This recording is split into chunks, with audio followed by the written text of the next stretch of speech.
An empire was born from a single desperate fight on a hill. We are about to journey through 25 Aztec battles that reshaped the ancient world. By the end, you will understand the brilliant and brutal military machine that built a civilization from nothing, only to see it fall in a storm of steel and disease. How did a band of outcasts become the masters of Mexico, and why did their greatest strength contain the seed of their own destruction? We will uncover the strategies of legendary warrior kings, the logic behind ritual wars fought for captives, and the final, apocalyptic siege that changed history forever. What does the rise and fall of a great empire truly look like up close? Their long search for a homeland seemed to be over. The Mexica people had found Chapultepec, the hill of the grasshopper, a place with freshwater springs and a commanding view of the Great Lake. For a people who had lived as unwanted wanderers for generations, this was a promise of stability. But in the densely populated valley of Mexico, empty land was a fantasy. Their new home was claimed by the powerful city-state of Culhuacan, a center of ancient Toltec culture and refinement. The Culhua saw the Mexica not as neighbors, but as uncouth barbarians squatting on valuable territory. Their leader, Huitzilopochtli, faced an impossible choice: abandon the hill and return to a life of rootless poverty, or make a stand. He chose to fight. The battle that followed was not a clash of grand armies. It was a brutal, asymmetrical struggle. The Mexica, vastly outnumbered, used the rocky terrain of Chapultepec to their advantage, launching ambushes and using the dense brush for cover. They fought with the desperate fury of people defending their last chance. For a time, their guerrilla tactics held the disciplined Culhua forces at bay. But numbers and organization won the day. The Culhua army stormed the hill. Huitzilopochtli was captured and executed. The surviving Mexica, including women and children, were rounded up and taken not for extermination but for enslavement. This was a pivotal moment. In their defeat, they were absorbed into the very civilization that had conquered them. They were put to work on Culhua farms and construction projects.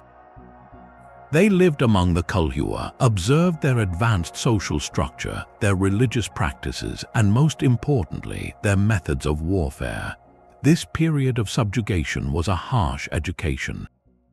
It taught the Mexica that raw courage was not enough. To survive, they needed political cunning. They needed to understand the complex web of alliances in the valley, and they needed to master the arts of statecraft. Their humiliation at Chapultepec became the furnace in which their future ambition was forged. They were learning from the inside how to one day build an empire of their own. Their time as servants was a calculated apprenticeship in power. The Mexica fought as mercenaries for Culhuacan, their spears winning battles for the very people who had enslaved them. They learned the art of organized warfare, the formations, the tactics, the discipline that separated a raiding party from a real army. But loyalty to a master can only last so long when you dream of being a master yourself. The breaking point came not from a political dispute, but from a profound and shocking religious act. According to legend, the Culhua ruler, seeking to forge a blood tie, offered his daughter in marriage to the Mexica god Huitzilopochtli. The Mexica accepted, but their interpretation of this union was horrifyingly literal. They sacrificed the princess, flayed her skin, and invited her father to a ceremony where a priest appeared wearing it. This was not mere rebellion. It was a theological declaration of war, a brutal statement that their god demanded a different kind of tribute. Enraged beyond measure, the ruler of Culhuacan unleashed his entire army to wipe the Mexica from the earth. This was the battle that would decide everything: servitude or sovereignty. Cornered and outnumbered, the Mexica made a desperate retreat into the marshlands at the edge of Lake Texcoco. This was their masterstroke. They turned the lake itself into their fortress. The Culhua army, trained for open field combat, found itself slogging through unstable mud and shallow water, their formations breaking apart. From the reeds, Mexica warriors in swift canoes erupted in ambush, striking from all sides before vanishing back into the labyrinth of channels. It was a new kind of warfare for the valley, one that used the water as both shield and weapon. Their war chief, whose name is lost to time but whose strategy echoes through history, understood they could not win a stand-up fight. They had to make the land fight for them. The Culhua forces, frustrated and bloodied, were ultimately forced to withdraw. This muddy, chaotic victory was their true birth certificate. It proved they could not only defend themselves but defeat a major power. More importantly, it severed the last tie of subjugation. No longer servants, no longer tenants, they were free. And with that freedom, they looked out across the lake to a small, swampy island where, legend says, an eagle perched on a cactus with a serpent in its beak. That island would become Tenochtitlan, and from that marshy victory, an empire would rise from the water. Freedom on their island was not the same as power in the valley. For nearly a century, the Mexica of Tenochtitlan remained vassals, paying heavy tribute and providing soldiers to the true hegemon of the region, the Aztec Empire based at Azcapotzalco. They were the muscle for a richer, more established master.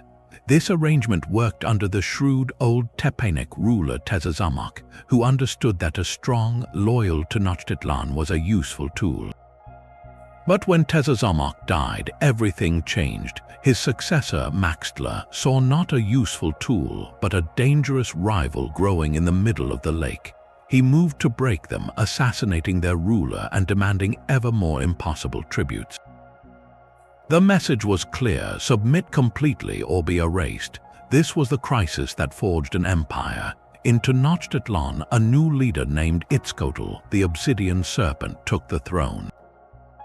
He was a pragmatist, not a poet. He looked at their situation and saw only two paths: slow strangulation or a desperate, all-or-nothing war.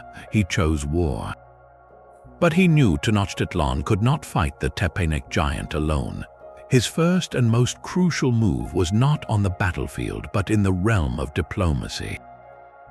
He reached out to a charismatic, exiled prince from the city of Texcoco across the lake, a young man named Nezahualcoyotl, whose father had been murdered by Maxtla. He also secured an alliance with the smaller city-state of Tlacopan.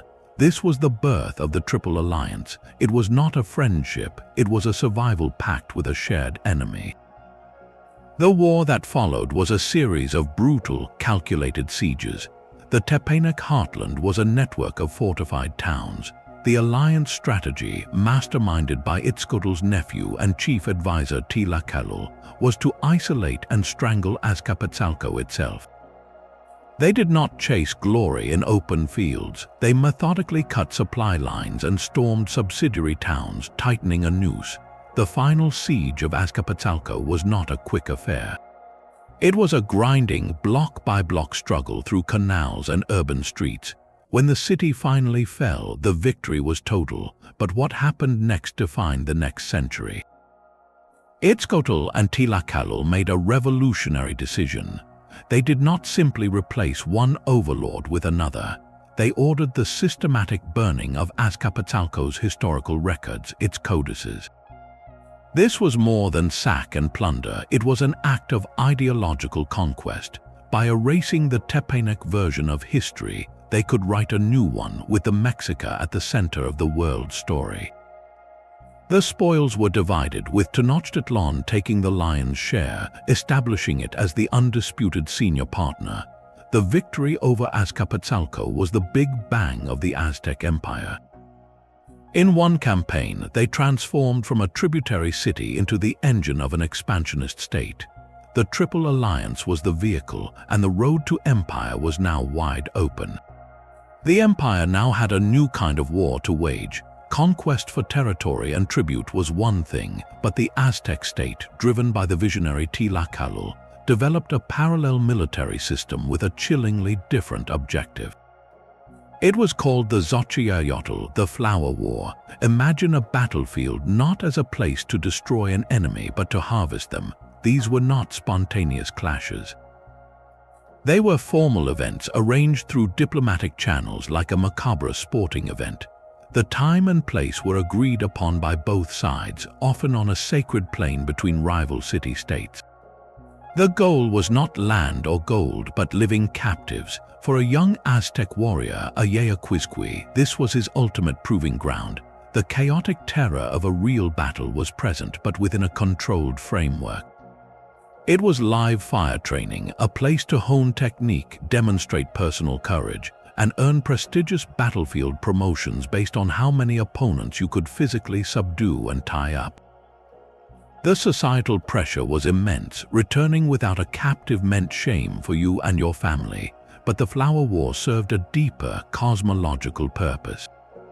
The Aztec worldview was one of perpetual sacrifice.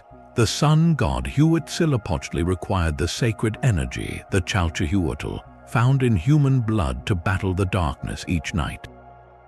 The rain god Tlaloc needed tears, the weeping of captives, to bring the rains.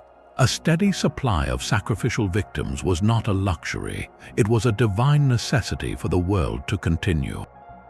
Full-scale wars of annihilation were counterproductive. You cannot collect tribute from a ruined city. The Flower War was a grimly efficient solution, a sustainable harvest of human beings to feed the gods. It also functioned as a relentless demonstration of power.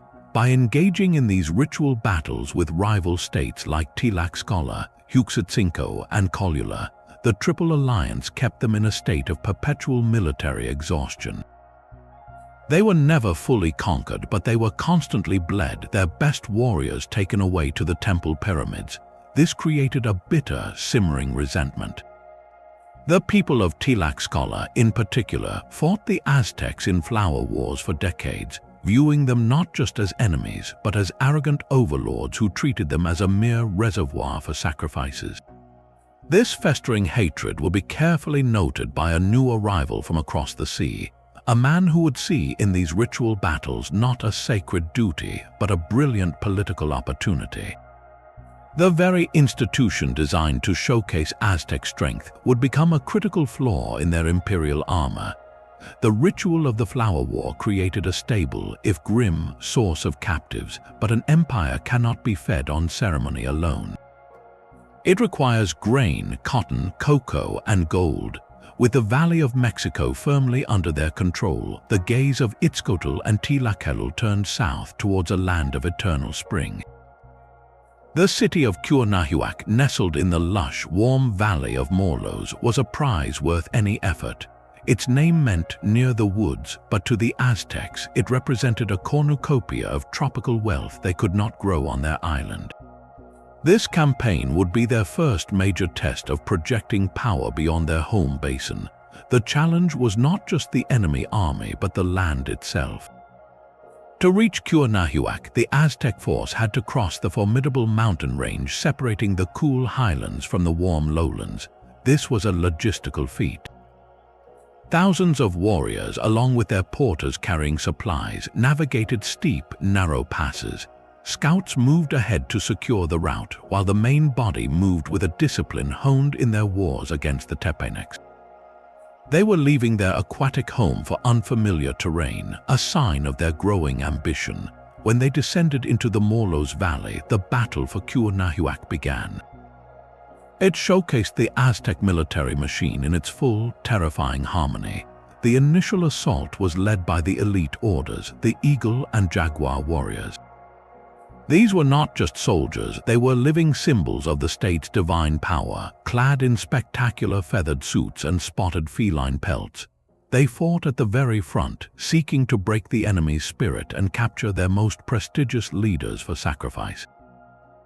Behind them came the overwhelming force of the commoner warriors, the Ayacuizqui. Their weapons were simple, brutally effective, and mass-produced. The Atlatl, a spear thrower, gave their darts the force and range to pierce armor from a distance, creating a hail of projectiles. Then, as the lines closed, they drew their Macuahuitl. This was not a sword of metal, but a wooden paddle studded along its edges with razor-sharp blades of volcanic glass obsidian. In the hands of a strong warrior, it was capable of horrific wounds, described by the Spanish as being able to decapitate a horse. The combination was devastating elite shock troops supported by a disciplined, well-armed infantry. Cuauhnahuac fell, but the true victory was in what happened after the fighting stopped. The Aztecs did not slaughter the population or burn the city to the ground. Instead, they imposed a new order. The local rulers were often left in place, but now as vassals. Their autonomy came with a heavy price, a detailed and relentless list of tribute. The fertile fields of Morelos would now send regular shipments of cotton, brightly colored feathers, precious greenstones, and the beloved cocoa beans north to Tenochtitlan. This conquest established the template for an empire. It was a cycle of demonstrated strength, negotiated submission, and systematic extraction. Each new province became a tributary artery, pumping wealth directly into the heart of the Triple Alliance. The victory at Cuauhnahuac proved their model could work far from home, turning distant lands into economic engines. With this success, the horizon of their ambition stretched even further. What happens when this efficient machine of conquest meets a culture that refuses to fit the template? A people who see the empire not as overlords, but as monsters to be destroyed at any cost. Control of the southern lake was a matter of survival. Tenochtitlan was a city of islands, but its population was exploding. How do you feed hundreds of thousands of people when you have no farmland? The answer floated on the waters of Lake Xochimilco. For generations, the people of Xochimilco had perfected the chinampa. These were not truly floating gardens, but ingenious artificial islands built by weaving reeds into rectangular frames, anchoring them to the lakebed with willow trees, and piling them high with rich mud from the lake bottom. The result was a perpetually fertile plot of land capable of yielding multiple harvests each year. Xochimilco was the breadbasket of the valley, and its bounty was not freely shared. To secure their future, the Aztecs had to conquer the lake itself. This led to a form of warfare unseen in the highlands, a massive naval engagement fought not on open ocean, but on the shallow, reed-choked waters of the lake. The Aztec fleet consisted of hundreds of acale, sturdy canoes carved from single tree trunks, each capable of holding a dozen or more warriors. The battle for Xochimilco was not about sinking enemy vessels. It was about capturing them. The objective was to close the distance, grapple the enemy canoe, and board it. Imagine the chaos of that moment, canoes crashing together, warriors leaping across the gap with macuahuitl clubs in hand, the fight swaying precariously on a wooden platform just inches above the water. It was infantry combat transferred to an unstable, liquid battlefield. The Aztecs excelled at this. Their warriors trained for close-quarters fighting, and their canoes, manned by men who had grown up on the water, were highly maneuverable. They used the labyrinth of chinampa canals to their advantage, launching ambushes from behind walls of corn and squash vines. The fall of Xochimilco was a strategic masterstroke that changed the physical reality of Tenochtitlan. By annexing the southern lake and its chinampa system, the Aztecs did not just win a battle, they won a permanent food supply. They immediately adopted and expanded the chinampa technology, creating vast grids of these fertile islands around their own city. This agricultural revolution made them self-sufficient. No longer vulnerable to sieges or trade embargoes from mainland rivals, they could now support a colossal urban population. That population provided the tax base, the labor force, and most importantly, the endless supply of young men for the army. Every new conquest demanded more soldiers, and now, thanks to the gardens of Xochimilco, Tenochtitlan could grow them. The city's very growth became a weapon, fueling an engine of expansion that demanded ever more tribute to feed its own success. But what happens when this engine of conquest rolls towards a people who are not just rivals, but who possess a fundamentally different and terrifying vision of power? The next battle would take them east into the land of the rain god, where they would face not just warriors but the keepers of ancient secrets. the fertile lake gardens fed a city with limitless ambition. With their home basin secure, the Aztec gaze turned to a land of legendary wealth far to the south. Emperor Moctezuma I, Ilhuakamina, the angry lord who shoots arrows at the sky, sought to push the empire's boundaries into the rich and diverse region of Oaxaca. This was not a single enemy, but a mosaic of ancient, proud city-states, most notably the Mixtec people, master artisans who worked gold as if it were clay. The campaign would test the Aztec military in a completely new way, not on open plains or familiar lakes, but in a labyrinth of rugged, pine-covered mountains. For the warriors from the valley, accustomed to the grid of canals and chinampas, this terrain was a disorienting challenge. Every pass was a potential ambush, every ridge a fortress. The battle for the Mixtec stronghold of Achutla became a brutal lesson in the art of siege warfare. The city was not out in the open, it was perched on a defensible mountainside, its walls built from the stone of the mountains themselves. A direct assault would be suicidal, so the Aztec commanders, likely under Moctezuma's direct command, employed a methodical, grinding strategy. First, they sought to isolate Achutla, cutting its supply lines and, crucially, attempting to divert or poison its water sources. A city without water is a city waiting to die. Then came the psychological pressure. They would stage terrifying displays of their forces in view of the walls, perform ritual dances and chants to their gods, and perhaps even execute prisoners in sight of the defenders, all to erode morale. Finally, they began the backbreaking work of building siege works, earthen ramps, and wooden towers to bring their fighters level with the walls. This was warfare as engineering, a slow, relentless squeeze. The victory, when it came, was significant far beyond the territory gained. Achutla's fall was a key that unlocked the treasures of Oaxaca. Now, a river of exotic goods began the long journey north to Tenochtitlan. Powders of cochineal, a tiny insect that produced a vibrant, color-fast crimson dye more precious than gold. Exquisite feathers from quetzal and cotinga birds, shimmering greens and blues for the headdresses of nobles. And the gold itself, worked into intricate jewelry and ceremonial objects that proclaimed the empire's divine right to luxury. This flow of wealth did more than adorn the capital. It solidified the Aztec economic power, turning distant conquests into a vast, exploitable network. But this southern expansion would soon collide with a northern threat of a completely different nature, one that could not be bought with gold or broken by siege.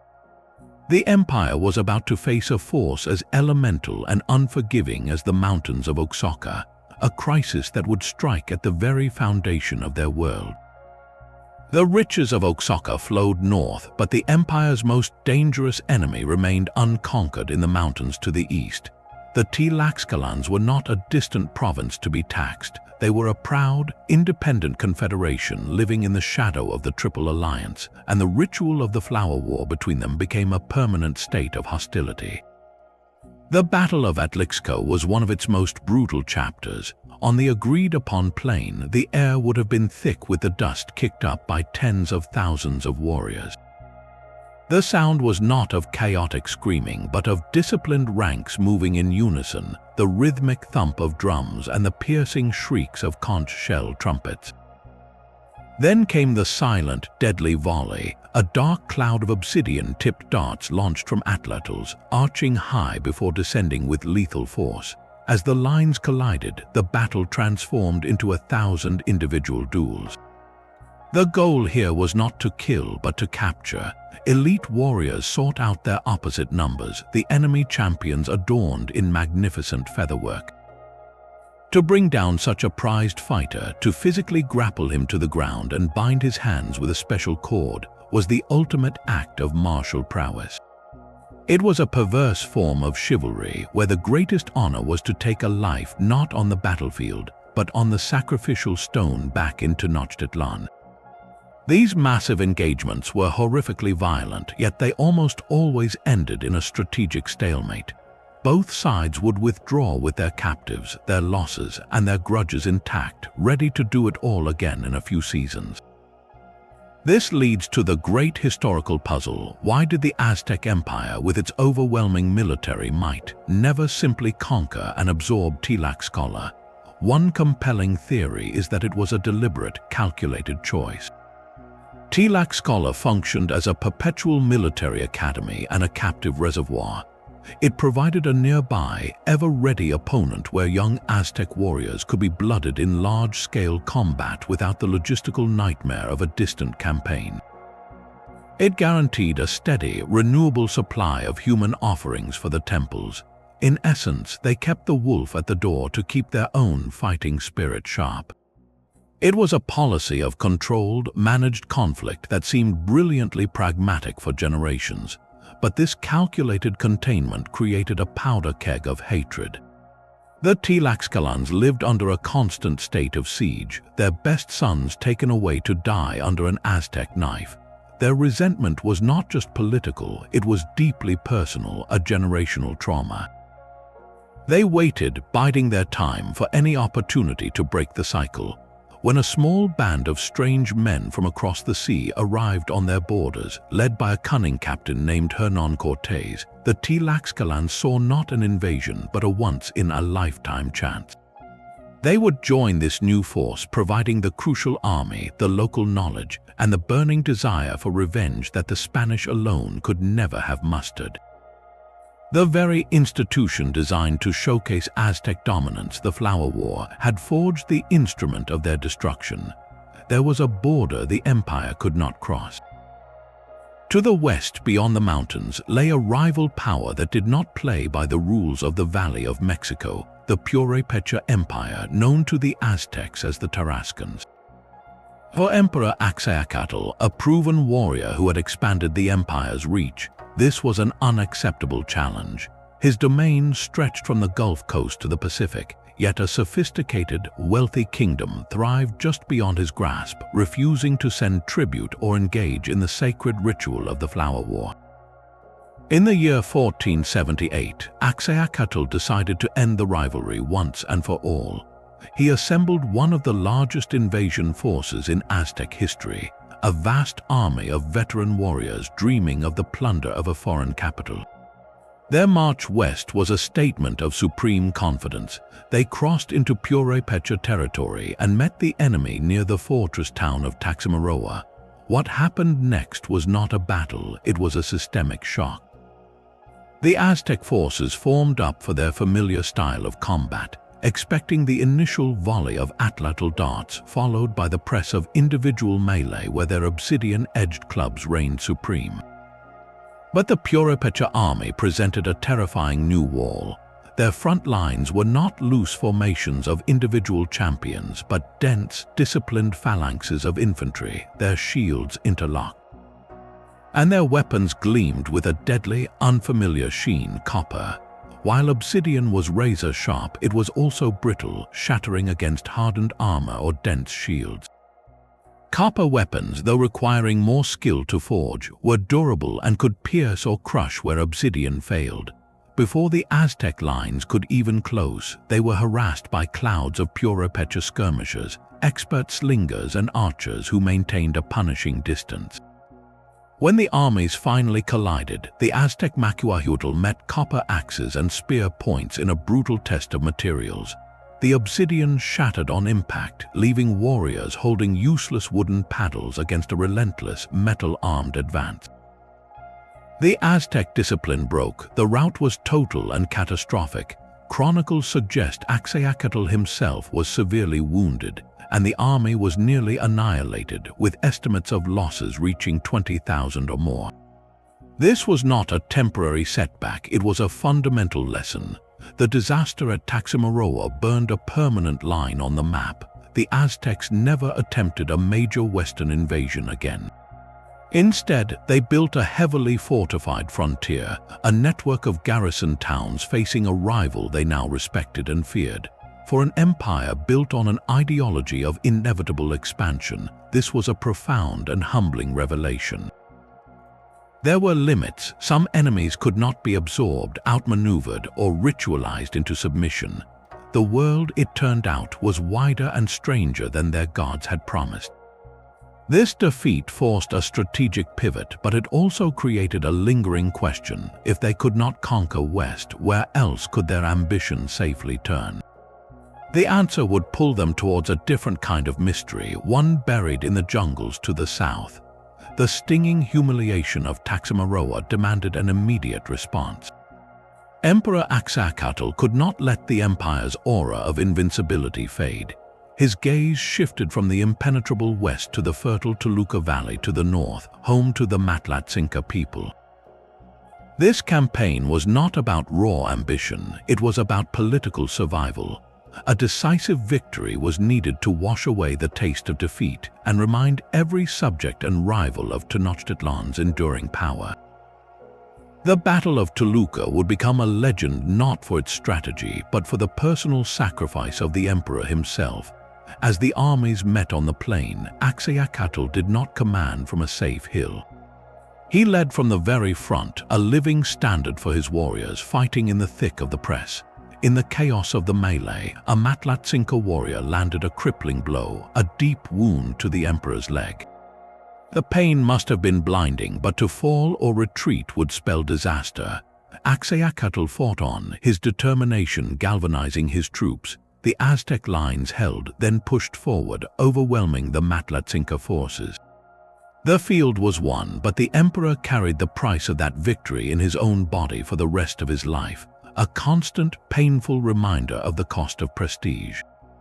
The conquest of the Toluca Valley was a strategic masterstroke that served multiple needs. It absorbed a wealthy agricultural region, sending new streams of tribute back to the capital to help offset the economic and human losses from the Tarascan frontier. More crucially, it created a vast buffer zone. Beyond the Matlatzinca lands lay the arid north, the domain of nomadic groups the Aztecs broadly called Chichimca, meaning barbarians. These were not city dwellers with fixed tribute, but fierce, mobile hunters and raiders. By firmly controlling the Toluca Valley, the Aztecs placed a settled, loyal, and militarily capable province between their heartland and the unpredictable north. This was empire building as defense in depth, turning a conquered people into a human shield. The victory proved the machine still worked, even if its engineer now walked with a limp. But restoring prestige at home often means creating new enemies abroad. The next campaign would not be against northern nomads or a rival empire, but against a people who were their cultural cousins, a conflict that would force the Aztecs to confront a mirror image of their own hunger for power. The north was secured, but the true source of imperial wealth lay to the east, where the mountains met the sea. Emperor Ahuitzotl, the water beast, was a ruler of boundless energy and ruthless ambition, and he turned the empire's full force toward the lush, humid lands of the Gulf Coast. His target was Sempoala, the greatest city of the Totonac people, a place so fertile it was called the Place of 20 Waters. For the Aztec army, the campaign itself was a brutal victory over geography. To reach the coast, they had to cross the formidable Sierra Madre Oriental, a wall of steep, cloud-forested mountains. This was a logistical nightmare. Thousands of warriors, along with their porters carrying supplies and weapons, snaked through narrow, muddy passes. The air grew thick and hot as they descended, a shocking change from the cool highlands. They were entering a different world, one of sprawling rivers and dense jungle. When they finally emerged onto the coastal plain and saw Sempoala, they beheld a city of a different character.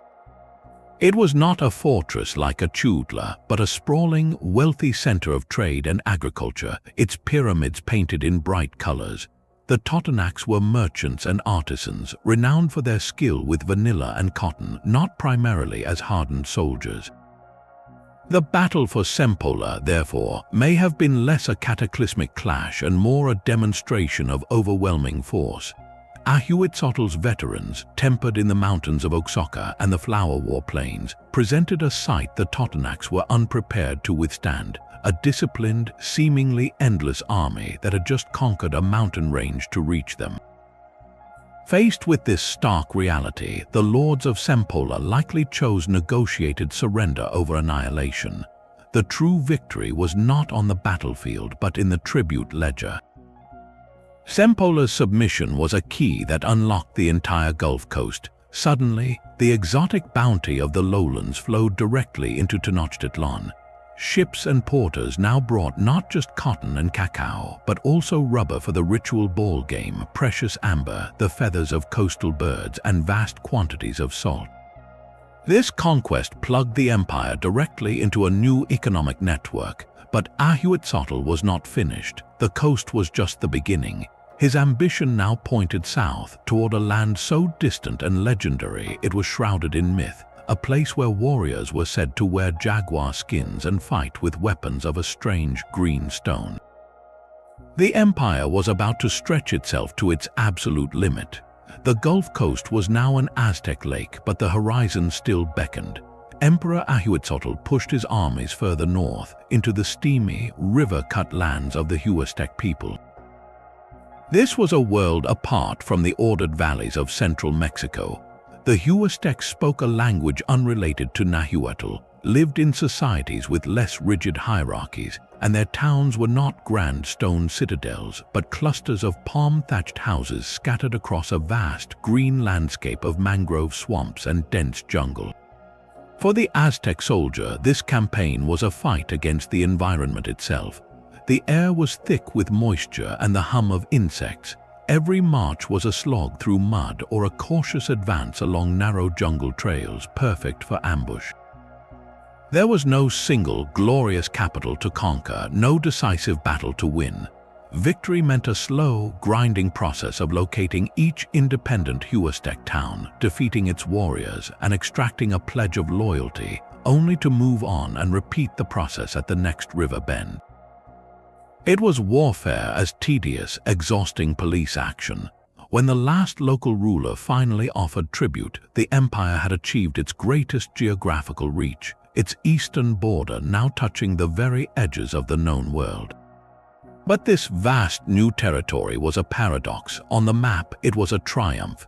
In reality, it was a fraying rope. Controlling the Huastec region meant maintaining garrisons in a hostile climate thousands of miles from Tenochtitlan, along supply lines that stretched over mountains and through disease-ridden lowlands. The Huastec people, with their different language and customs, had little reason to feel loyalty to a distant emperor who demanded their cotton and their children for sacrifice. Their submission was always thin, maintained only by the occasional show of force from an increasingly overstretched army. This was the empire at its most fragile, a magnificent tapestry beginning to tear at the farthest edges. And as Ahuitzotl looked south from his newly expanded domain, he saw another prize, one that promised not just wealth but a kind of immortality. It was a land of legend, whispered about in the oldest stories, where the gods themselves were said to have walked. The next campaign would not be about borders but about destiny. The empire's eastern border now touched the sea, but its greatest luxury lay even further south. For Emperor Ahuitzotl, the ultimate prize was not territory but taste. The Soconusco region, a narrow strip of fertile land along the Pacific coast in what is now Chiapas and Guatemala, produced a treasure more valuable than jade, the finest cacao beans in the known world. These were not just for a bitter, frothy drink spiced with chili. They were literal currency, a form of money accepted across Mesoamerica. To control the source of chocolate was to control a central artery of the economy. This campaign would be the empire's most ambitious logistical gamble, a march of hundreds of miles into a land of independent, fortified Maya city-states that had never bowed to Tenochtitlan.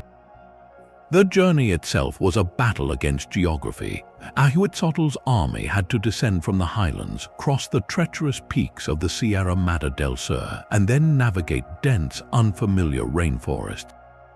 This was not a swift strike force, it was a moving city. Thousands of warriors were followed by even more porters carrying food, weapons, and supplies for a journey that would take months. They moved through the territories of wary, independent peoples, a show of force that dared anyone to challenge their passage. When they finally reached the Soconusco lowlands, they faced a different kind of warfare. The Maya city-states were not open to ritual flower wars. They were compact, heavily fortified centers, their temples and palaces built atop stone platforms, defended by warriors who knew every inch of their terrain. The battles were brutal sieges. The Aztecs could not rely on their usual tactics of overwhelming numbers in an open plain. Instead, they had to assault walls, fight through narrow urban streets, and contend with defenders raining down projectiles from above. Each city was a hard-fought puzzle of stone and resistance. Victory was slow, costly, and absolute. One by one, the Maya strongholds fell or submitted. The terms of surrender were always the same, a permanent, heavy tribute of cacao. With the Soconusco under his control, Ahuitzotl achieved something remarkable. He turned Tenochtitlan into the undisputed economic capital of the region. Now the finest chocolate beans, the gold standard of currency, flowed directly into the imperial warehouses. Nobles across the empire drank chocolate from Soconusco as a symbol of their status, while the beans themselves fueled trade and paid for everything from construction projects to military campaigns. This long-distance war for a luxury good demonstrated the sheer reach and obsessive focus of the Aztec state. They would cross mountains and conquer foreign kingdoms not just for survival, but for a cup of bitter, frothy power. Yet such distant conquests created a fragile, sprawling domain, one held together by force and fear. What happens when the force at the center, the emperor himself, is suddenly gone? The next battle would not be fought in a distant jungle, but in the very heart of the empire for the right to sit upon the most powerful throne in the Americas. A new emperor must earn his throne with blood. When Moctezuma II, the young lord, took the imperial crown in the year 1503, the eyes of the empire were upon him. He was not a grizzled veteran like his uncle Ahuitzotl, but a deeply religious scholar, a man more accustomed to studying omens in star charts than leading charges. The nobility and the military elite, the backbone of the state, expected a demonstration.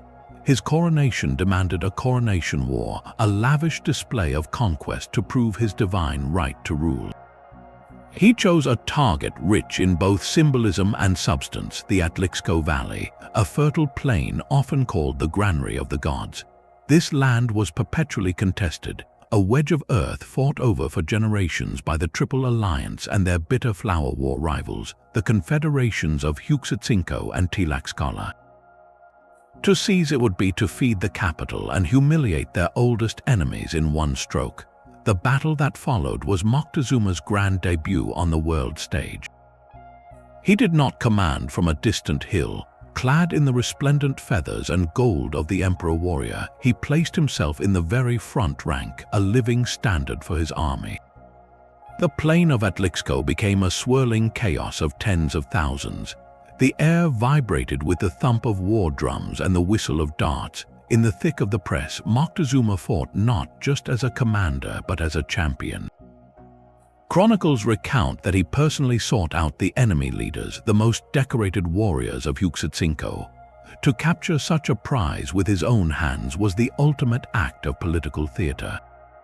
When he wrestled a high-ranking enemy commander to the ground and bound his wrists, it sent a shockwave through both armies. Here was no mere philosopher king, but a son of Huitzilopochtli, a true heir to the obsidian serpent. The victory secured the breadbasket, guaranteeing another steady flow of maize and beans to the ever-hungry metropolis on the lake, but the grain was almost secondary. The real harvest was legitimacy. When Moctezuma returned to Tenochtitlan, parading his noble captives through the streets toward the great temple, he silenced any doubt. He had passed the test. To the military orders, he was now a brother in arms.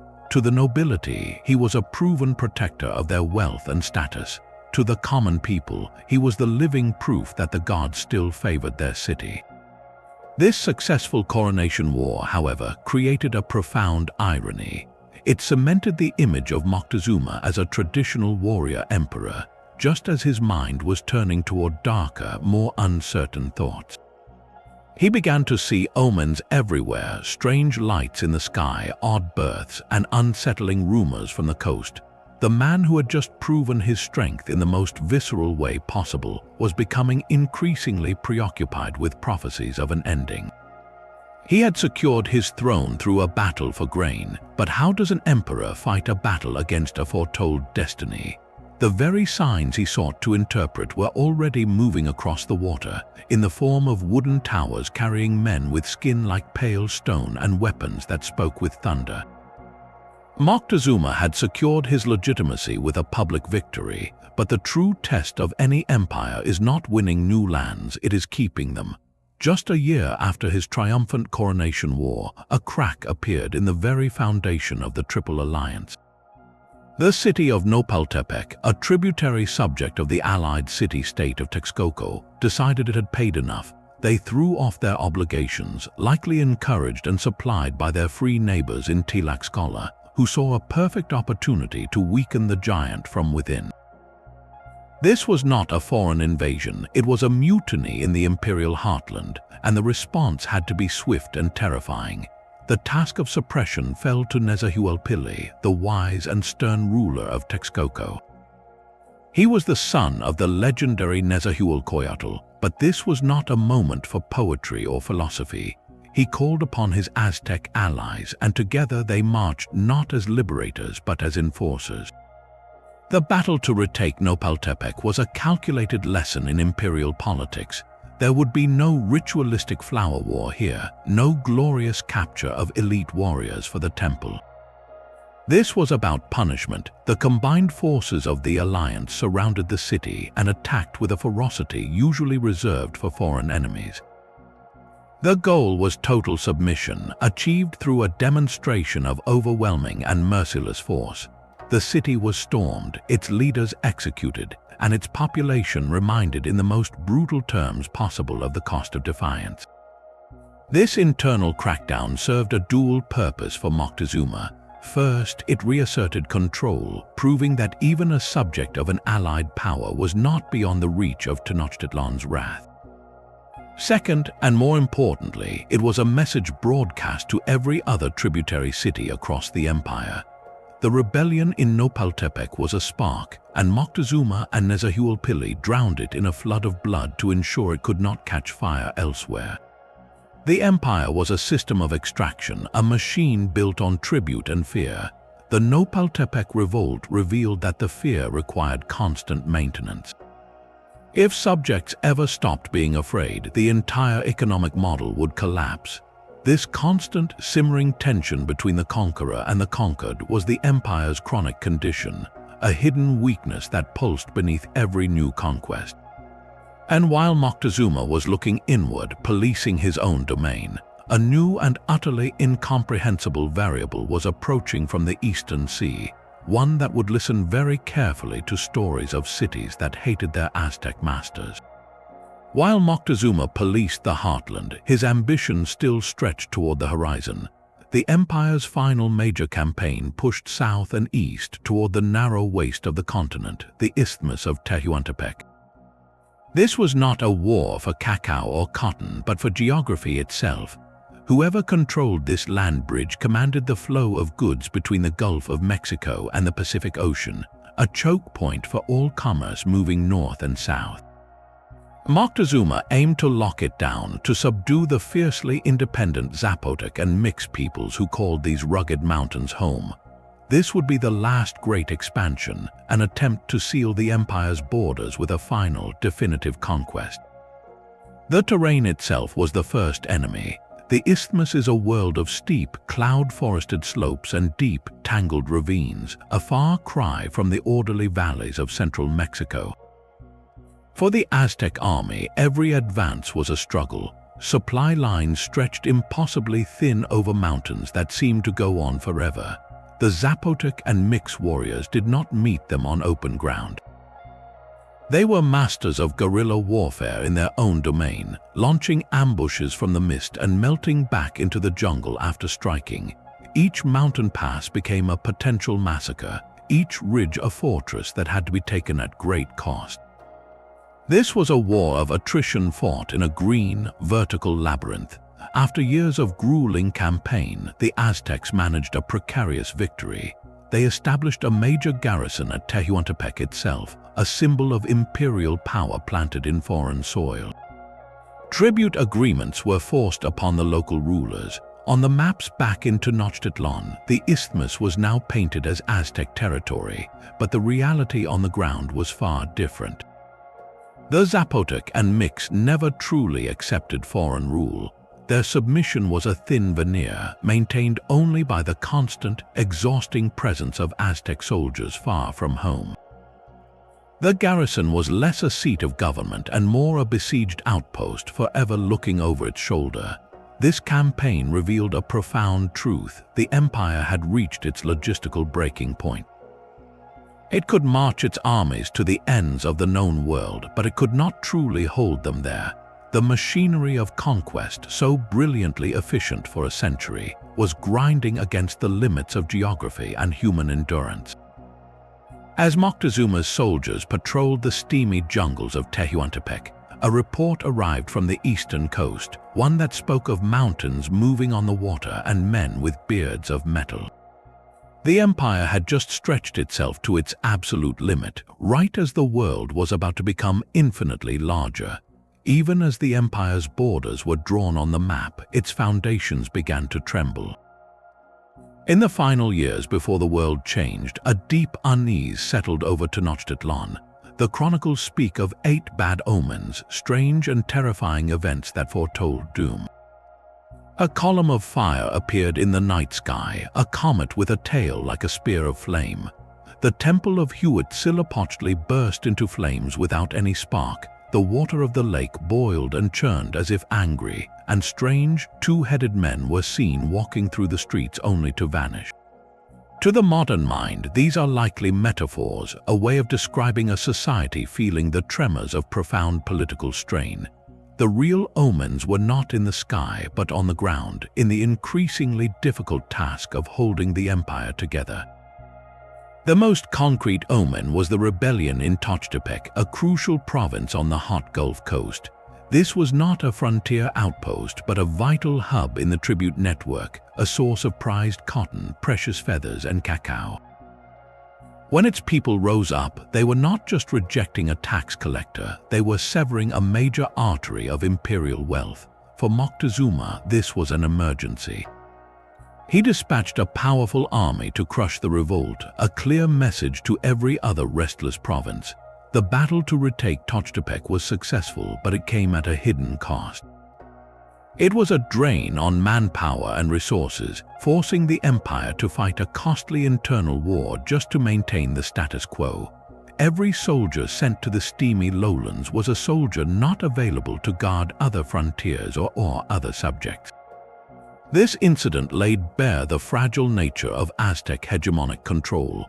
Their empire was not a unified nation, but a vast network of conquered cities and peoples held together by a simple calculus: fear and greed. The fear came from the memory of what happened to those who defied Tenochtitlan, like Chapultepec. The greed was the promise that local elites could keep their positions and some of their wealth, as long as the lion's share of tribute flowed north on schedule. It was a system that worked brilliantly as long as the Aztec military seemed invincible and the demands remained predictable.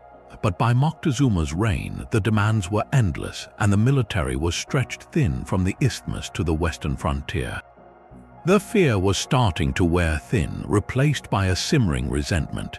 In dozens of provinces, from the mountains of Oaxaca to the Gulf Coast, people lived under the double burden of the Aztec tribute collector and the Aztec priest. Their sons were taken for the flower war, their harvests were shipped to a distant city, and their local gods were subordinated to Huitzilopochtli. Their loyalty was not to an empire but to their own survival. They were hostages, not citizens.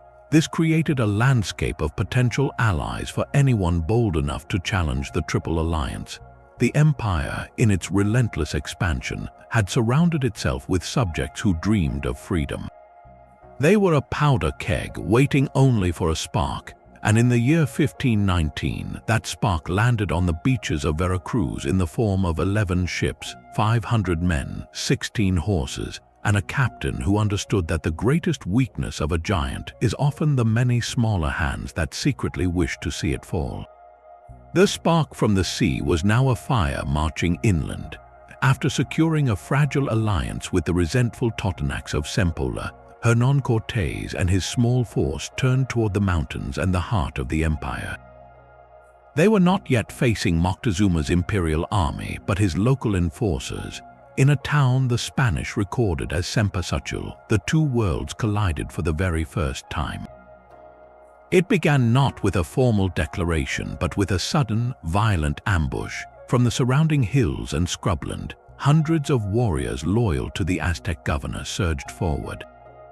Their attack was a classic reconnaissance in force, a test of this strange new enemy's capabilities. What followed was a sensory and tactical shock that would echo all the way to Tenochtitlan. The first thunderclap of Spanish cannon and arquebus fire tore through the air, a sound unlike anything ever heard in those mountains. The smoke and the sheer concussive noise caused immediate confusion. Then came the terrifying reality of Spanish steel. Obsidian blades sharp enough to shave hair, shattered against hardened breastplates and helmets. A warrior might land a perfect, powerful blow with his macuahuitl, only to watch the glass teeth explode into useless fragments against the alien metal, leaving the Spaniard beneath shaken but unharmed. But the true object of primal terror was the cavalry. The Aztecs had no concept of a horse. What they saw was a single, monstrous creature, a beast with the body of a deer, the skin of a serpent, and a human head growing from its shoulders. When this centaur-like being charged, its speed and height were unimaginable. The lance it wielded could strike a warrior down from a distance, and the beast itself seemed to kick and bite with a ferocity that shattered formations.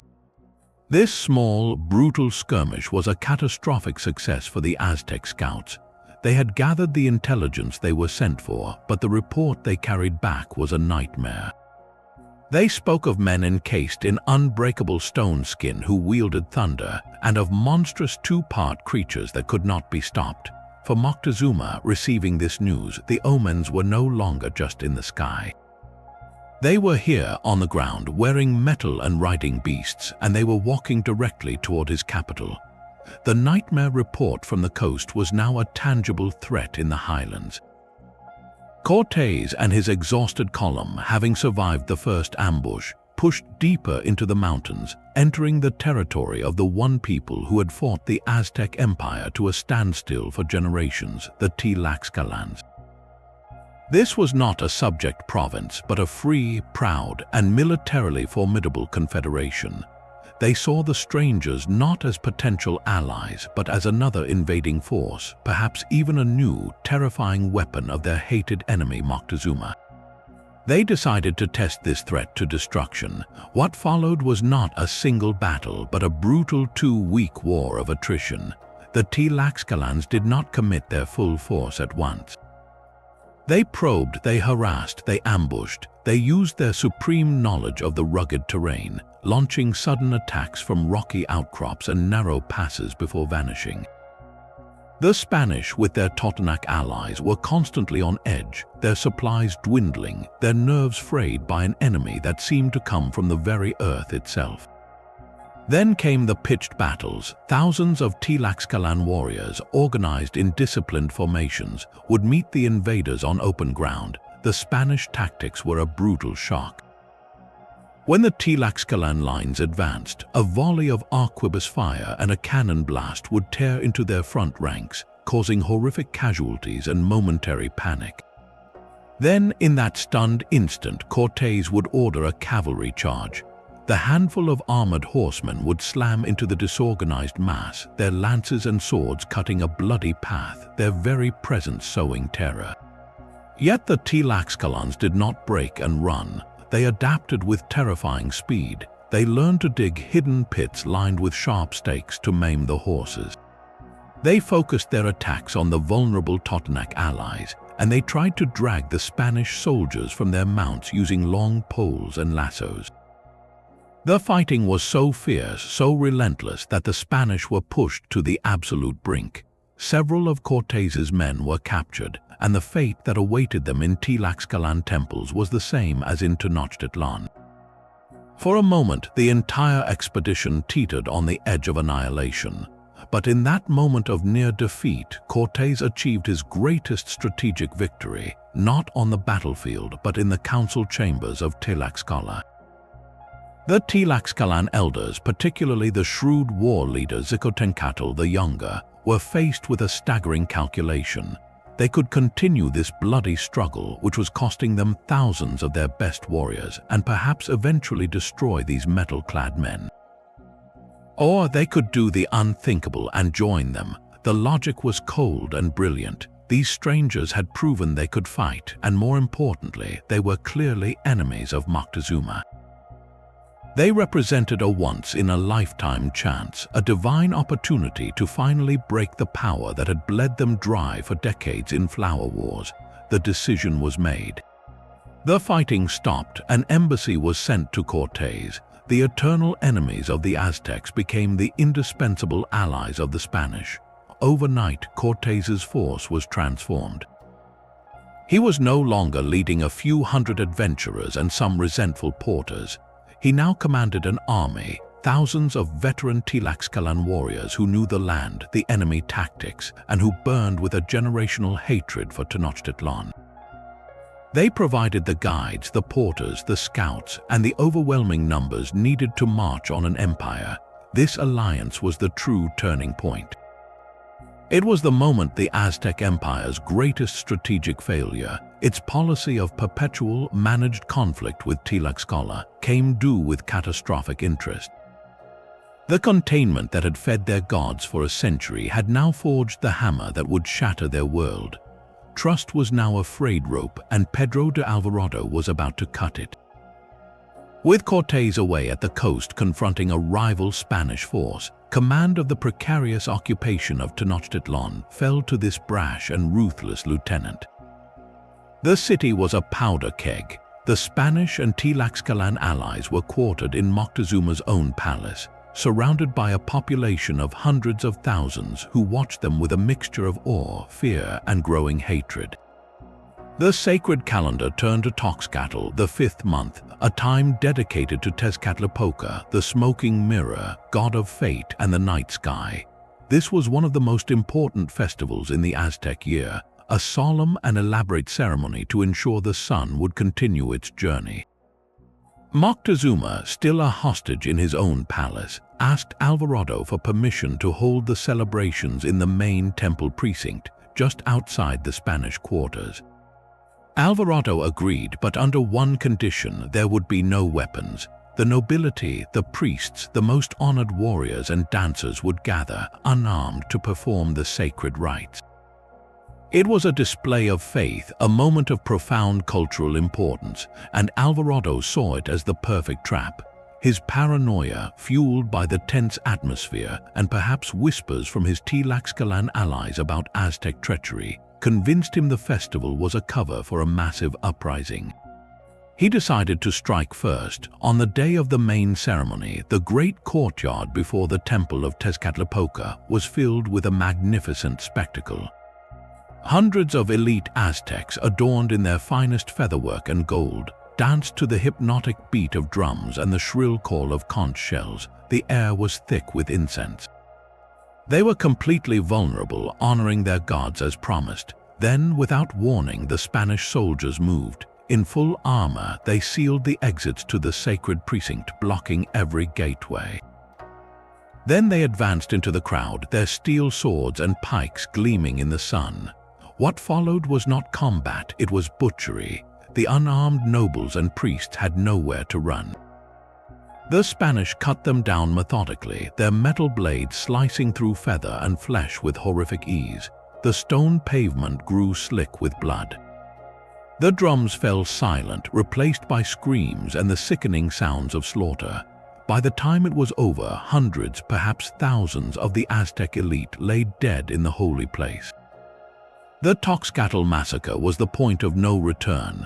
Every shred of tense diplomacy, every strained pretense of alliance forged by Cortés evaporated in that courtyard. The city's grief turned instantly to a white-hot rage. To the people of Tenochtitlan, this was not just murder, it was a profound sacrilege, a defilement of their most sacred space during their most sacred rite. The Spanish were no longer enigmatic guests or possible allies. They were monsters who broke every law of gods and men. The entire city erupted. Warriors poured into the streets surrounding the Spanish compound. The great causeways that connected the island to the mainland, once avenues of trade and imperial power, now became choke points for a siege. The Spanish and their Tlaxcalan allies were trapped, besieged by a furious population that now fought not for an emperor, but for their gods, their honor, and their dead. Alvarado's preemptive strike had achieved the very thing he feared. It had ignited the uprising. The massacre forced the Spanish into a desperate fight for survival within the very heart of the empire, a fight they could not win. Their only hope was to break out, to flee the city they had hoped to rule. This disastrous retreat would become the most famous and most lethal battle of the entire conquest. The city was now a cage of stone and water, trapped in the palace complex, surrounded by a population howling for vengeance after the massacre. Cortés knew his position was hopeless. His only option was a desperate gamble: to flee the island capital under the cover of darkness.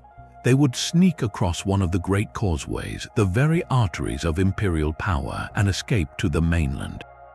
The plan was simple, and its failure would be legendary. They constructed a portable wooden bridge to cross the gaps in the causeway the Aztecs had already torn up. As midnight approached on June 30th, the Spanish and their Tlaxcalan allies, perhaps 2,000 souls in total, began their silent exodus. The night was heavy with mist from the lake, a natural cloak for their retreat. They moved in a tense, single file, every footstep on the stone roadway sounding like a thunderclap in their ears.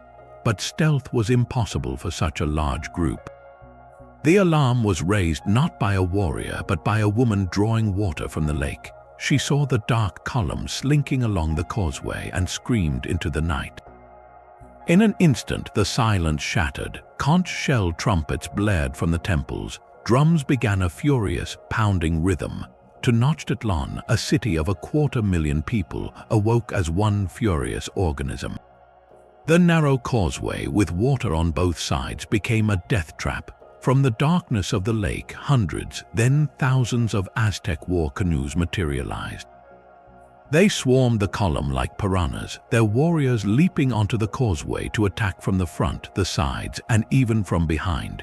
The Spanish and Tlaxcalans were caught in a perfect kill zone. Chaos was absolute. Men fought and died in a suffocating press of bodies. The portable bridge became jammed in the first gap, creating a horrific bottleneck where warriors were pushed into the water by the crush from behind. In the black water, the real horror began. Spanish soldiers, tempted by the empire's wealth, had stuffed their armor and pockets with gold bars and jewels from the royal treasury. The very treasure they had come for now became their anchor. Weighed down by hundreds of pounds of plunder, clad in steel, they sank like stones, disappearing beneath the churning surface of Lake Texcoco. The canals became graves lined with gold. All discipline vanished. It was every man for himself. Horses, terrified by the noise and the press, plunged into the water, dragging their riders down. Tlaxcalan allies, less armored, were cut down by the thousands or captured alive for the temples that now loomed in the firelit darkness. By the time the ragged survivors stumbled onto the solid ground of the western shore at Tacuba, the scale of the disaster was clear.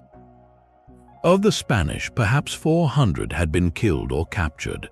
Of their Tlaxcalan allies, estimates range from 2,000 to 4,000 lost. The captives faced a grim fate, marched back into the city for sacrifice.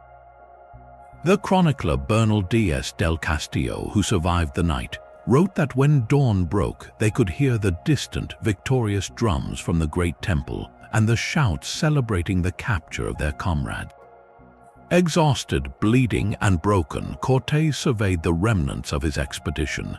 He had lost nearly everything: men, horses, cannon, and all the treasure. It is said he sat beneath a cypress tree and wept. The Spanish would forever remember it as La Noche Triste, the Night of Sorrows. For the Aztecs, it was their greatest, most complete military victory over the invaders. They had driven the metal-clad monsters from their sacred city, drowning their arrogance in the lake. But in the grim calculus of conquest, it was a victory that did not kill the king. Cortés, though wounded, had survived. So had his most trusted lieutenants and a corps of hardened veterans. They were beaten but not destroyed, and they were now free of the trap on the open mainland with their most powerful allies, the Tlaxcalans, who had also suffered devastating losses and now had even more reason to hate Tenochtitlan. The Night of Sorrows was not an ending. It was an intermission of pure terror after which the true siege would begin. The Aztecs had won the battle, but could they win the war when their enemy, now understanding the true cost of failure, had nothing left to lose? Their miraculous escape from the lake was only a brief reprieve. The survivors of the Night of Sorrows, wounded, exhausted, and carrying the psychological weight of their disaster, were now a slow-moving target on the open plain. The Aztec High Command knew they could not let this enemy reach the safety of Tlaxcala. A new army was assembled, not from Tenochtitlan alone, but drawn from allied cities across the valley, and placed under the command of the empire's second-in-command, the Cihuacotl, a man named Matlatzincatl. His mission was absolute: annihilate the invaders before they could recover. By the time Cortés's ragged column reached the plains of Otumba, the Aztec force had caught them. The sight that greeted the Spanish was one of utter despair. Thousands of fresh, eager warriors stretched across the horizon, their feathered banners creating a shifting, colorful forest against the sky. Cortés had perhaps 400 able-bodied Spanish soldiers left, a handful of starving horses, and his traumatized Tlaxcalan allies. They were outnumbered perhaps 20 to 1. A conventional stand-up fight was impossible. Their line would be overwhelmed and swallowed in minutes. In this moment of absolute crisis, Cortés's mind, sharpened by desperation, made a critical observation. He studied the dazzling array of Aztec banners and insignia, the complex visual language of Mesoamerican command, and there, at the heart of the enemy host, he saw him. Matlatzincatl was not hiding. He stood elevated on a litter, surrounded by his personal guard, his position marked by an enormous, elaborate standard of gold and precious feathers. He was the brain of the army, the strategic center. In European warfare, killing a commander could win a battle. In Aztec warfare, it was often the only way to win a battle. The army's cohesion, its very will to fight, was physically tied to the person of its leader. Cortés formulated a plan so audacious it was either genius or suicide. He gathered his few remaining cavalrymen, perhaps a dozen riders on tired horses. Their charge would not be a sweeping attack against the mass of warriors. It would be a surgical strike, a dagger aimed at a single heart. They had to cross hundreds of yards of open ground through a sea of enemy spears to reach the commander's litter. The charge began. The small knot of armored horsemen drove forward, a tiny hammer against an ocean. Aztec warriors swarmed around them, trying to drag them from their saddles to stab the horses with obsidian-tipped spears. It was a brutal, slow-motion struggle, every foot of ground paid for in blood. But the very density of the Aztec force worked against them. The press of bodies made it difficult for warriors to swing their clubs effectively, and the Spanish steel and the momentum of the horses carved a narrow, terrible path. Cortés, with a few of his best men, fought their way to the base of the litter. In a frantic, violent scramble, they pulled Matlatzincatl down. The Cihuacotl, the empire's chief minister, was killed on the field. And then something remarkable happened. The great Aztec army, this vast and powerful force, did not redouble its attack in rage. It froze. The death of the commander was not just a loss, it was a cosmic event, a shattering of the battle's prescribed order. The complex chain of command dissolved, the will to fight evaporated with the leader's last breath. The colorful forest of banners began to waver and fall back. The disciplined ranks dissolved into confusion. The Battle of Otumba was over. It was not a victory of annihilation, but a victory of survival snatched from the jaws of certain destruction. For Cortés, it was a second miracle. He now understood the Aztec military's greatest tactical vulnerability, its reliance on visible, centralized leadership. For the Aztecs, it was a catastrophe of a different kind. They had the enemy broken and in the open, and through a combination of alien tactics and their own cultural rules of engagement, they had let them slip away. The decimated Spanish and Tlaxcalan remnant finally stumbled into Tlaxcala, not as conquering heroes but as broken refugees, yet they were alive, and in that survival, the seeds of Tenochtitlan's doom were now firmly planted.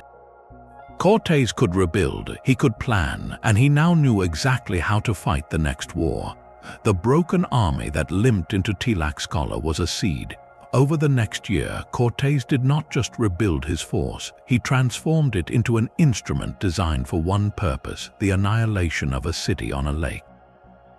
He secured reinforcements from newly arrived Spanish ships. He deepened the alliance with the Tlaxcalans, whose commitment was now absolute, a matter of survival and vengeance. And he initiated a project that would change the very geometry of the conflict, the construction of 13 brigantines. These were not canoes, but small, European-style sailing vessels, each armed with a cannon, built in secret from prefabricated parts hauled over the mountains. They were lake-going fortresses designed to shatter Aztec canoe fleets and command the waterways that were Tenochtitlan's lifelines. By the spring of 1521, the noose was ready. Cortés moved his combined force, now thousands of Spanish and tens of thousands of Tlaxcalan and other indigenous allies, to the shores of Lake Texcoco. The siege of Tenochtitlan began not with an assault on the island, but with a methodical campaign to strangle it. The Triple Alliance was not just one city, it was a network. Cortés understood that to take the heart, he had to sever the limbs. His army marched around the lake, targeting the subsidiary cities that were loyal to Tenochtitlan. One by one, places like Iztapalapa and Churubusco were assaulted, their defenders defeated, and their populations given a grim choice: join the coalition against the Aztecs or be destroyed. This was psychological warfare as much as military strategy. Each conquered city swelled the ranks of the besieging army, a visible demonstration that the empire's power was crumbling from the edges inward. The Aztecs' own tributary system, the source of their strength, was turning against them in a cascading defection. By late May, Tenochtitlan was isolated, a magnificent island fortress surrounded by a hostile lake and a ring of enemies. Then the brigantines were launched. For the defenders, it was a nightmare made real. Their agile canoes, masters of the shallow waters, were now outgunned and outmatched. The Spanish vessels, with their sails and cannons, could patrol the lake at will, cutting off the last canoe-based supply lines of food and water and bombarding the city's outskirts. Control of the lake, the element that had birthed and protected Tenochtitlan, had been decisively stolen. Inside the city, a silent, invisible enemy had already done catastrophic work. Smallpox, the European disease to which the native population had no immunity, had swept through the crowded island like a wildfire. It had killed the Emperor Cuitlahuac after just 80 days in power, and now ravaged the population and the warrior class. The new emperor, the young and defiant Cuauhtémoc, was leading a city of the sick and the starving. The Spanish then delivered another calculated blow. They captured the causeway from Chapultepec and destroyed the aqueduct, the elegant clay pipeline that carried fresh spring water across the lake to the city's center. Now the only water available was the brackish, increasingly contaminated lake water, which bred sickness and despair. The final assault began in earnest. Cortés divided his forces to attack along the three main causeways simultaneously. while the brigantines prevented any escape or reinforcement by water.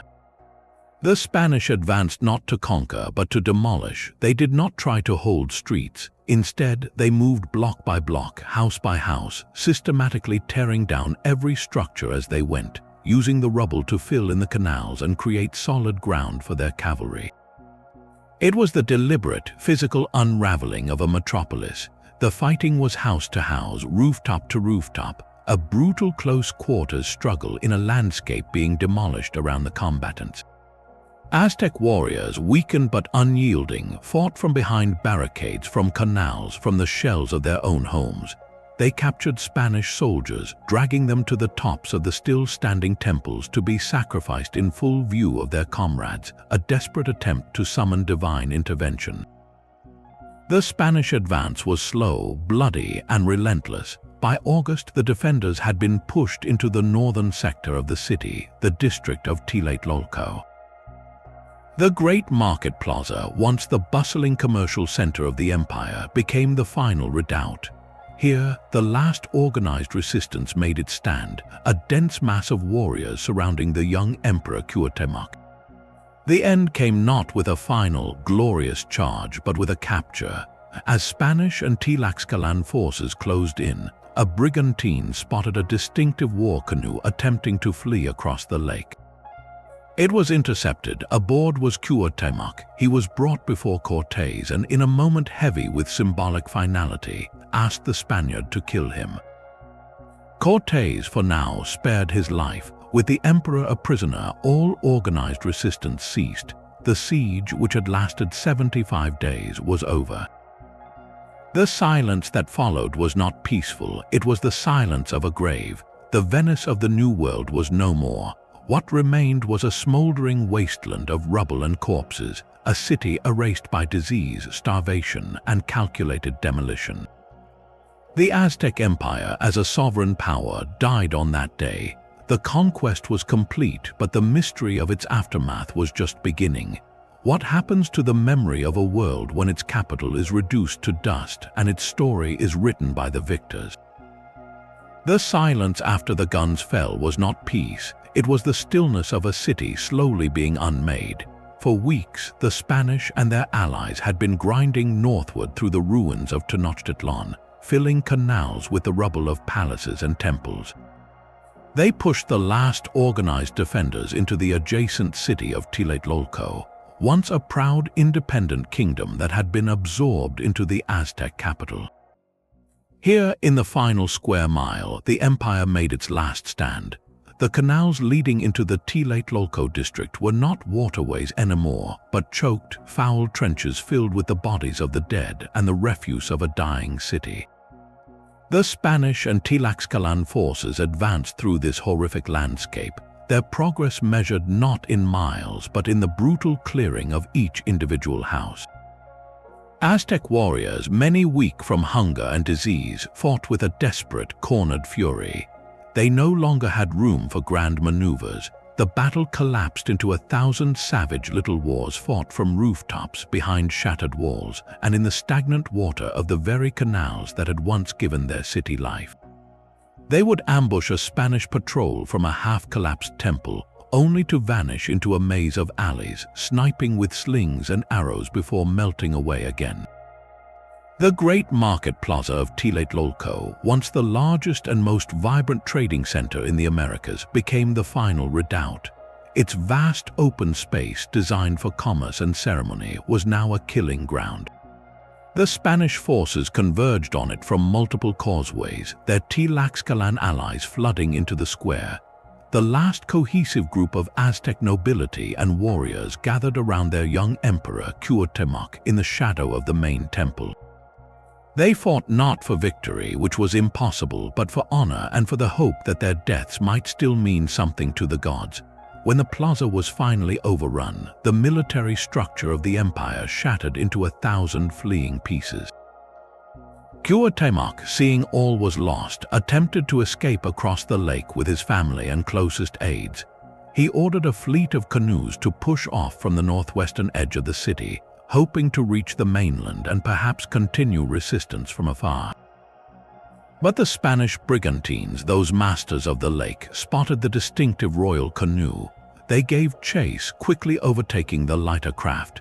The emperor was captured, not on a battlefield, but on the open water that had always been his people's domain. Brought before Cortés, the 25-year-old ruler performed one final act of sovereignty. He placed his hand on the conquistador's dagger and said, "I have done what I am obliged to do in defense of my city. I can do no more. Take the dagger from your belt and kill me with it." It was a plea for a warrior's death, an acknowledgement of defeat on his own terms. Cortés, in that moment, needed a prisoner, not a martyr. He spared Cuauhtémoc's life. With that capture on the date the Spanish recorded as August 13, 1521, the organized resistance ceased. The last ember of the Aztec imperial project was extinguished. The city and the empire it commanded was gone. But a civilization is more than its capital, and a people are more than their government. The military conquest was complete, yet a deeper, more complex struggle was just beginning. A quiet, relentless battle for the very soul of a world that had just ended. The conquest was a fact, but the surrender was not complete. 2 decades after the stones of Tenochtitlan grew cold, the mountains of western Mexico erupted in a fire the Spanish believed they had long extinguished. This was the Mixton War, a rebellion so vast and fierce it became the ghost of the empire, fighting its last great battle. The spark was not lit in the old imperial heartland, but in the distant province the Spanish called Nueva Galicia. Here, far from the direct gaze of the new viceroy, Spanish colonists and encomenderos pushed their demands for tribute and labor to unbearable extremes. The response was not a local protest, but a continent-wide call to arms that echoed across forgotten alliances. At its heart was a visionary leader named Tenochtitlan, a nobleman who had witnessed the fall of the old world and now dreamed of resurrecting it. He did not just seek to drive out the Spanish, he aimed to purify the land of their influence, to return to the old gods and the old ways. His message traveled along hidden trails, reaching the descendants of the very peoples the Aztecs had once conquered, the Caxcans, the Zacatecos, and others. Crucially, it also found veterans, warriors who had fought in the armies of the Triple Alliance or alongside them, men who remembered the tactics of Otumba and the siege of Tenochtitlan. This was not a scattered revolt, it was a coalition forged in shared suffering and a rekindled memory of independence. The rebels chose their ground with the wisdom of centuries. They retreated not into cities but into the Mixton Peak, a natural fortress of cliffs and narrow passes in the rugged western Sierra. This was classic Mesoamerican defensive strategy, the same that had held the Aztecs at bay for so long in places like Chapultepec. They fortified the summit with stone walls and stockpiled supplies, creating an impregnable redoubt. When the Spanish forces arrived, confident in their European tactics, they were met with a hauntingly familiar style of warfare. From the heights, warriors unleashed storms of stones and arrows, using the terrain to funnel the attackers into deadly ambushes. They fought in disciplined units, using coordinated signals, and employed psychological terror, mimicking the Aztec practice of capturing enemies for sacrifice to demoralize their foes. For the Spanish, it was a nightmare flashback, as if the spirit of Cuauhtémoc's resistance had migrated into these mountains. The initial campaigns were disastrous for the colonists. Local Spanish militias were annihilated. The rebellion spread like wildfire, threatening to wipe out all European presence in the northwest and even roll back toward the capital itself. The crisis grew so severe that it demanded the most infamous of answers. Pedro de Alvarado, the conqueror of the Maya and the butcher of the Tenochtitlan massacre, was called back from other ambitions to lead the suppression. His arrival, with a well-equipped force of Spanish and loyal indigenous allies, marked a turning point in sheer brutality. Alvarado represented the unhealed wound of the conquest itself, a living symbol of the violence that had toppled Tenochtitlan. The siege of the Mixton stronghold became a grim mirror of the final battle for Tlatelolco, a slow, grinding assault against a determined enemy on high ground. During one furious engagement, Alvarado was caught in a chaotic retreat. His own horse fell on him, crushing his chest. The man who had survived countless battles against the empires of the New World died days later from his injuries, a final, ironic casualty of the very resistance he had helped create decades before. His death only hardened Spanish resolve. The viceroy himself, Antonio de Mendoza, took personal command, assembling the largest Spanish army seen since the fall of the Aztec capital. It was a stark admission, proving that the ghost of the empire could still muster a threat requiring the full might of the colony to defeat. The end was as merciless as the beginning. Through sheer force of numbers, artillery, and a relentless siege that starved the defenders, the Spanish finally stormed the Mixton Peak. The reprisals were horrific, designed to erase the very idea of rebellion. Tenochtitlan, the visionary leader, managed to escape and evade capture for years, a spectral figure keeping the dream of resistance alive until he finally faded from history. The Mixton War was the last great organized military challenge to Spanish rule that drew directly from the well of pre-Hispanic resistance. It proved a profound and unsettling truth. The Aztec Empire died in 1521. But the Aztec warrior, the strategist, and the will to fight for an independent world did not. That spirit retreated into the mountains and the memory of the people, a ghost that haunted the new colony for generations, a final testament to the fact that while cities can be demolished, the will to be free is much harder to bury. From a single hilltop struggle to the ghost of a rebellion in the mountains, these 25 conflicts chart the breathtaking arc of a civilization. They show us how a desperate, exiled people forged themselves into an empire through cunning alliances and relentless warfare, building a military machine so effective it could conquer lands from coast to coast. Yet that same machine, fueled by a sacred duty to feed the gods with captives, sowed the seeds of its own destruction, creating a landscape of bitter resentment that a handful of outsiders could exploit. The final siege of Tenochtitlan was not just a military defeat, it was the end of a world, a cataclysm of steel, disease, and demolished canals that erased a city from the map.